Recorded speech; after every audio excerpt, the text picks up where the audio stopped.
Bismillahirrahmanirrahim. Dear second year students, today we are going to discuss our next topic on the chapter number 24, that is the Darwin's theory of evolution. आज हम बात करते हैं जो Darwin का नज़रिया था, डार्विन्स थ्योरी ऑफ एवोल्यूशन। तो अजीज तलबा, सबसे पहले हम देखते हैं कि डार्विन ने इंट्रोडक्टरी पॉइंट ऑफ व्यू से इसने सफ़र किया था पूरी दुनिया का, जिसमें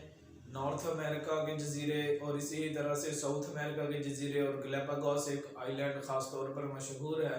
जहाँ से इसने फॉसल्स को इकट्ठा किया और उन फॉसल्स की बुनियाद पर जो नॉर्थ अमेरिका, यूरोप और साउथ अमेरिका में पाए जाने वाले एनिमल्स और प्लांट्स थे उनकी आपस में सिमिलैरिटीज और डिफरेंसेस को स्टडी किया और उसकी बेस पर इसने अपना एक नज़रिया एवोल्यूशन का पेश किया, जिसके मेन फीचर या मेन पोस्टुलेट्स पर हम बात करेंगे। तो सबसे पहला जो नज़रिया इन्होंने पेश किया था, it was the descent with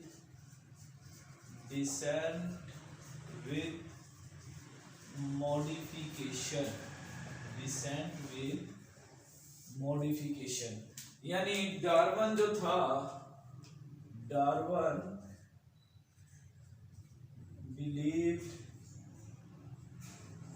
believed in perceived unity in life। इससे मुराद ये है कि डार्विन का नजरिया ये था कि तमाम के तमाम लिविंग ऑर्गेनिजम्स एक दूसरे से रिलेटेड हैं, और इसकी एग्जाम्पल इन्होंने दी जिस तरह से हम देखते हैं। एग्जाम्पल इन्होंने दी थी लाइक अ ट्री, के जैसे देखा जाए कि एक दरख्त है जिसमें हम देखते हैं all the branches and twigs, all the branches and twigs are connected to a common trunk। यानी एक दरख्त को वो कहता है, अगर देखा जाए तो तमाम उसकी शाखें और नई कोंपले यानी नए पैदा होने वाले ऑर्गेनिजम्स और डिफरेंट टाइप्स के जो ऑर्गेनिजम्स की ब्रांचेस यानी शाखें थी, वो तमाम की तमाम एक ही ट्रंक यानी तने से लिंक है, जुड़ी हुई है। इसका मतलब आज दुनिया में जितने भी मुख्तलिफ तरह के जिंदा जानदार हमें नजर आते हैं, वो तमाम के तमाम किसी एक पॉइंट पर किसी एक ही जिंदा जानदार से पैदा हुए या मार्जे वजूद में आए। तो इस तरह से वो कहता है कि दरख्त की ये जो ब्रांचेस और शाखें हमें नजर आती हैं, at each fork ancestors were existed, कि हर फोर्क पर जैसे देखते हैं दरख्त की एक शाख बनती है, कि ऐसे एंसेस्टर एग्जिस्ट करते थे जिन्होंने टू डिफरेंट डिसेंडेंट्स को पैदा किया। तो इस तरह से डार्विन का ये मेन पोस्टुलेट था अपने थ्योरी का, अपने नजरिए का। अगर इसको हम देखें डायग्रामेटिकली, सपोज किया फॉर एग्जांपल ये एक ट्री है और इसकी डिफरेंट डायरेक्शंस के अंदर ये मुख्तलिफ ब्रांचेस है, तो हम कहते हैं कि वो डार्विन के नजदीक लाइफ जिस तरह से इस दरख्त की बहुत सारी ब्रांचेस एक ही तने के साथ अटैच हैं, तो इस तरह से डार्विन ने कहा कि तमाम जिंदा जानदार इस मेन ट्रंक के जरिए से तने के साथ जो है वो जुड़ी हुई है, तमाम ब्रांचेस और उसकी नई कोंपले और नई शाखें जो यहाँ पर से फूटती हैं। इसका मतलब यह हुआ कि जो न्यू स्पीशीज पैदा होती हैं इन ब्रांचेस की टिप्स पर, वो तमाम की तमाम अपनी एक ही किसी लिविंग ऑर्गेनिज्म से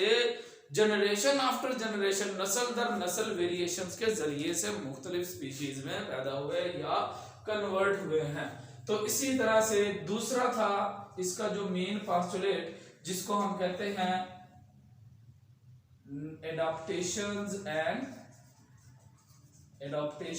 and natural selection। तो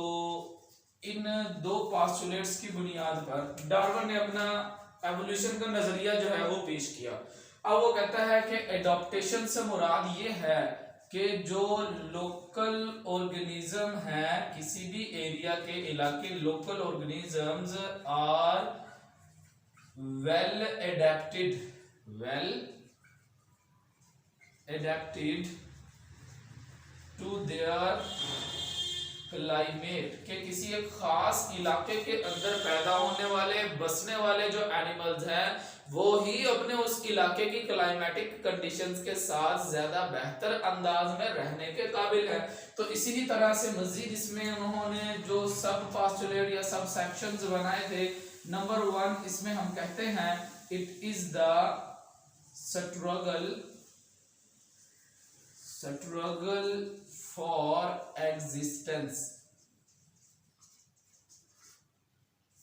अब इसमें इन्होंने यह बयान किया कि organisms produces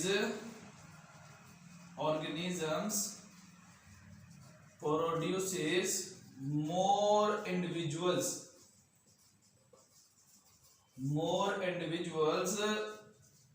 than environment can support, यानी कि जिंदा जानदार अगली जनरेशन में बहुत ज्यादा बच्चे पैदा करते हैं, यानी अगली नस्ल के पैदा होने वाले जिंदा जानदारों की तादाद ज्यादा है, ताकि इन्वायरमेंट में सिर्फ वो ही जिंदा बच सके जो उनमें से बेस्ट जेनेटिक वेरिएशंस के साथ अपने इन्वायरमेंट के साथ ज्यादा एडॉप्टेशन इख्तियार कर लेगा। इसी ही तरह से जो दूसरा पास्टुलेट या सब सेक्शन इन्होंने अपने इस थ्योरी के अंदर बनाया, it is the survival of the fittest. अब सर्वाइवल ऑफ द फिटेस्ट में इन्होंने ये पास्टुलेट दिया, ये नजरिया पेश किया कि हम ये देखते हैं कि बेस्ट जेनेटिक मेकअप जो था लिविंग ऑर्गेनिज्म में, वो उनको अपने एनवायरनमेंट में रहने के लिए ज्यादा जो है वो काबिल और महारत पैदा करने में मददगार साबित होता है। लिहाजा वो कहता है survival of the fittest is not random ability, ये एक रैंडम एबिलिटी नहीं बल्कि बेस्ट जीन्स वाले ऑर्गेनिजम्स ही अपने एनवायरनमेंट के अंदर जो है वो बेस्ट वे में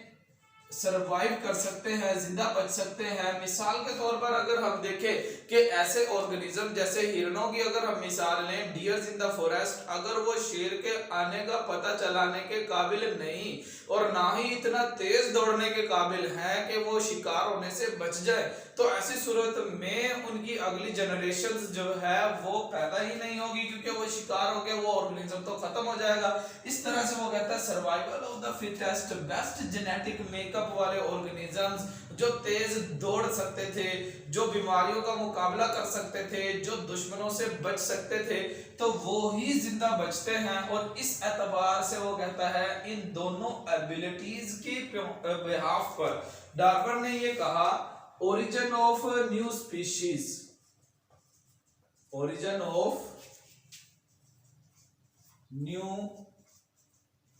species on the basis of natural selections, के वो कहता है कि ये नेचुरल एबिलिटीज है, ये कुदरती सलाहियतें जो मौजूद है लिविंग ऑर्गेनिजम्स में अलग अलग दर्जे की, ये उन जिंदा जानदारों को इस काबिल बनाती हैं कि ऐसा ऑर्गेनिज्म जिसमें जिंदा बचने की, एग्जिस्ट करने की, स्ट्रगल करने की कोशिश जो है वो ज्यादा है और जिसका जेनेटिक मेकअप बेहतर है, उसमें उन लिविंग ऑर्गेनिजम्स को हम देखते हैं इस काबिल बना दिया कि उनकी बेस्ट खूबियां जो थी नस्ल दर नस्ल अगली जनरेशन में मुंतकिल होने से वो अपने आबाओ अजदाद की नस्लों से, स्पीशीज से यकसर बदल गए। इसको वो कहता है accumulation of best characters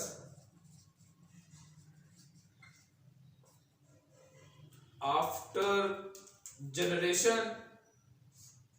accumulation of the best character after great many generations, means generation after generation, the accumulation of these best characters changes the organisms from their ancestor, changes the new